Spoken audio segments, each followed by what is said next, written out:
আজকে তোমাদের সাথে আমি যে মিনি ব্লগটা শেয়ার করব, ব্লগ ভিডিওগুলো অনেকদিন আগেকারই করা। আমি ঘুরতে গেছিলাম বেনারস, সেখানকার সারনাথ বলে একটা জায়গায় গেছিলাম। সারনাথ, যেটা গৌতম বুদ্ধের একটা আশ্রম। তো সেখানকারই কিছু ভিডিও ক্লিপ আমার কাছে থেকে গেছিলো, সেইগুলোই তোমাদের সাথে শেয়ার করব। আমার এছাড়া কোনো ভিডিও করে ওঠা হয়নি, মানে কোনো মিনি ব্লগ করা হয়নি। তো এই ভিডিওগুলোকে ক্লিয়ার করে নিই, তোমাদের সাথে শেয়ার করি, তোমাদেরও দেখা হয়ে যাবে, আমারও গ্যালারি থেকে জিনিসটা তোমাদের সাথে শেয়ার করতে পারছি। তো চলো দেখে নেওয়া যাক কী আছে আজকের মিনি ভ্লগে। ঠিক আছে, কেউ কিন্তু খারাপ ভেবো না, কারণ মিনি ভ্লগ প্রতিদিন ভিডিও করে ওঠা হয় না। আর সেই জন্যই যে ভিডিওগুলো থেকে গেছিলো সেইগুলো শেয়ার করছি। আর তোমাদের কাছে একটা রিকোয়েস্ট এটাই, যে তোমরা অনেকেই আমাকে ভিডিও রিলেটেড কমেন্ট করো, সেটা ভীষণই ভালো লাগে। অনেকে আবার শুধু গুড মর্নিং বা গুড আফটারনুন বলে চলে যাও, তো এগুলো ভালো লাগে না, কারণ আমরা এক একটা মিনি ভ্লগ কিন্তু অনেক কষ্ট করে রেডি করি, তাই না? তো সবাইকে রিকোয়েস্ট করবো যে একটু ভিডিও রিলেটেড কমেন্ট করো, এটাতে তোমাদের আইডির জন্য ভীষণ ভালো, আমার জন্য তো ভালোই। Thank you. দেখো তোমরা আজকের ভিডিওতে কী আছে। এটাই হলো সারনাথের পুরো জায়গাটা। বিশাল বড়, অনেকটাই বড় জায়গা, মানে একদিনে কখনোই ঘুরে ওঠা সম্ভব নয়। অনেক বড় জায়গা। এখানে গৌতম বুদ্ধ এসেছিলেন।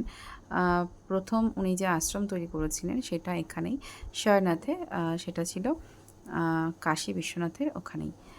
তো তারপর দেখো, এটা একটা ছোট্ট জু, যেখানে আমরা ঘুরতে গেছিলাম, ওর ভিতরেই এটা। ময়ূর ছিল, আর দেখো এই যে কুমির জলের মধ্যে ভাসছে, দেখেছো? ডুব দিল। আর ওই দিকে একটা কুমির শুয়ে আছে, একদম লম্বা হয়ে শুয়ে আছে। তো ওই দিকটা যেতে পারিনি, আমি দূর থেকে ভিডিওটা করেছিলাম। তো বেশ ভালোই লাগে এদের এইভাবে দেখতে, এদেরকে সত্যি খুব ভালো লাগে। দেখো ওইদিকে ওই যে দুজন শুয়ে আছে আর একজন জলের মধ্যে ভাসছে। আর এইদিকে দেখো হরিণ, চারিদিকে হরিণ, কি সুন্দর। খুব ভালো লাগে সত্যি, এগুলো দেখতে ভীষণ ভালো লাগে। আর এখানে বিভিন্ন ধরনের না বাঁশ গাছ আছে। একটু সেই, আমি গান গাইছিলাম তাই স্টপ হয়ে গেলাম। বেশ সুন্দর সুন্দর বাঁশ গাছ আছে, দেখাবো চাইনিজদের যে বাঁশ গাছ। আর এটা একটা বিশাল বড় সরোবর, মানে ভয়ঙ্কর একটা দৃশ্য এই জায়গাটা। চারিদিকে পুরো জঙ্গলের মতো, আর মাঝখান দিয়ে জল। এখানে বোর্ডিং সিস্টেম আছে, তো তবে আমরা সেটা একদমই মানে ব্যবহার করিনি। ঘুরতে গেছিলাম, জাস্ট দেখলাম। চারিদিকেই বেশ জঙ্গল মতো। হ্যাঁ, এই দেখো বাঁশ গাছ, এটা কিন্তু আমাদের এখানকার যে বাঁশ পাওয়া যায় সেরকমই, বাট একটু অন্যরকম তবু দেখতে। সে চায়না বাঁশগুলো বলে না, সেই রকমই, যেগুলো আমরা ঘরে সাজিয়ে রাখার কাজে ব্যবহার করি, সেই বাঁশ গাছ।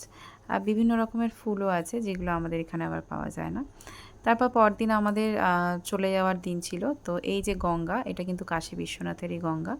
ওই যে দূরে দেখো নমঘাট, এটা তো সেই ঘাটের উপর থেকেই আমরা বেরিয়ে যাচ্ছিলাম, তো সেটারই ভিডিওটা নিয়েছিলাম। তো ভিডিওটা এই পর্যন্ত কেমন লাগলো জানিও।